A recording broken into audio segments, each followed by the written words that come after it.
So ఎన్నో సంవత్సరాల నుంచి ఎంతోమంది ఎదురు చూస్తున్న అతి ముఖ్యమైన నోటిఫికేషన్స్లలో ఒక నోటిఫికేషన్ గురించి మనం ఇప్పుడు తెలుసుకోబోతున్నాం. సో ఇక బ్యాన్ రైటింగ్ చూసుకుంటే తెలంగాణలో త్వరలో 500 యూనివర్సిటీ అసిస్టెంట్ ప్రొఫెసర్ల నియామకం చేపట్టేందుకు సిద్ధమవుతున్న ప్రభుత్వం. సో ఇక టాపిక్లోకి వెళ్తే, సో గత 2-3 సంవత్సరాల నుంచి అనునిత్యం వార్తల్లో ఉంటున్నటువంటి అతి ముఖ్యమైన నోటిఫికేషన్ అసిస్టెంట్ ప్రొఫెసర్ల నియామకానికి సంబంధించింది. సో గత నెలలో సుప్రీంకోర్టు ఇచ్చిన జడ్జిమెంట్ పరంగా అన్ని రాష్ట్రాలు కూడా 2 నుంచి 3 నెలల్లో ఖచ్చితంగా ఖాళీగా ఉన్న పోస్టులన్నీ కూడా భర్తీ చేయాల్సిన అవసరం ఏర్పడ్డది. సో సుప్రీంకోర్టు తీర్పు అనుగుణంగా తెలంగాణ ప్రభుత్వం కూడా అడుగులు వేస్తుంది. అందులో భాగంగా త్వరలో 500 అసిస్టెంట్ పోస్టుల భర్తీకి రంగం సిద్ధం చేసుకున్నట్టుగా ఇవాళ అన్ని ప్రముఖ తెలుగు దినపత్రికలు కూడా న్యూస్ కవర్ చేశాయి.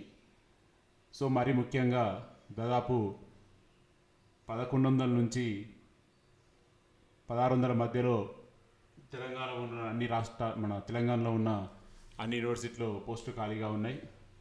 సో ప్రభుత్వం మొదటగా 500 పోస్టులతోటి నోటిఫికేషన్ ఇవ్వడానికి ప్రణాళిక సిద్ధం చేసుకున్నట్టు కనబడుతుంది. మరి ముఖ్యంగా ఓయూలో, కేయూలో, ఉస్మానియా యూనివర్సిటీ, అదేవిధంగా కాకతీయ యూనివర్సిటీలో 395 పోస్టులు భర్తీ చేయాలని ప్రభుత్వం ప్రధానంగా ఆలోచిస్తున్నట్టుగా సమాచారం. మిగిలిన అన్ని యూనివర్సిటీ కలిపి మరొక 105 పోస్టులు ఇచ్చేందుకు కూడా ప్రభుత్వం ప్రణాళిక రచిస్తున్నట్టుగా తెలుస్తుంది. సో ప్రధానంగా జీవో 29 సవరణ తర్వాతే ప్రభుత్వం ఈ నోటిఫికేషన్స్ని మరొక నెల రోజుల్లో బహుశా విడుదల చేసే అవకాశం ఉంది.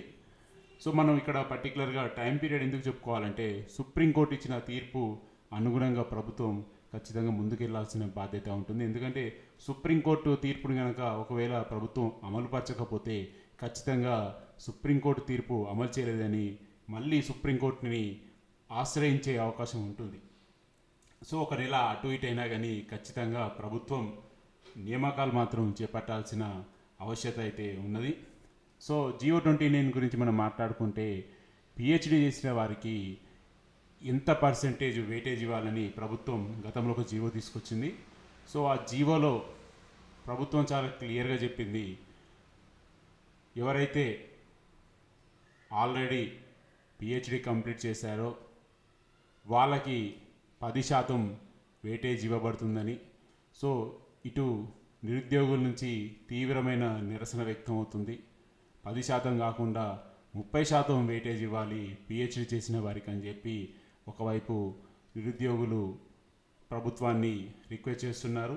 మరి చూడాలి ప్రభుత్వం జీవో 29 మీద ఎటువంటి నిర్ణయం తీసుకుంటుందా అని, లేకపోతే యథావిధిగా ప్రభుత్వం ఏదైతే గైడ్లైన్స్ ఇచ్చిందో దానికి కట్టుబడి మరి నోటిఫికేషన్కి వెళ్తుందా అని చూడాలి. ఏదైనా జీవో 29 అనేది ఈ నోటిఫికేషన్లో ఉన్న ప్రధానమైన అడ్డంకిగా చెప్పవచ్చు. మరి దాని మీద ప్రభుత్వం ఒకసారి క్లారిటీ ఇస్తే నియామకాలకి మార్గం సుగమైనట్టే మనం చెప్పుకోవచ్చు. సో ఏదేమైనా ఒక నెల అటు ఇటు అయినా కానీ తెలంగాణలో ఖచ్చితంగా యూనివర్సిటీ ప్రొఫెసర్ల నియామక జాతర ప్రారంభమయ్యే అవకాశం చాలా కనబడుతుంది. సో ఇది ఫ్రెండ్స్ ప్రస్తుతం అప్డేట్. మరొక అప్డేట్తో మళ్ళీ కలుద్దాం.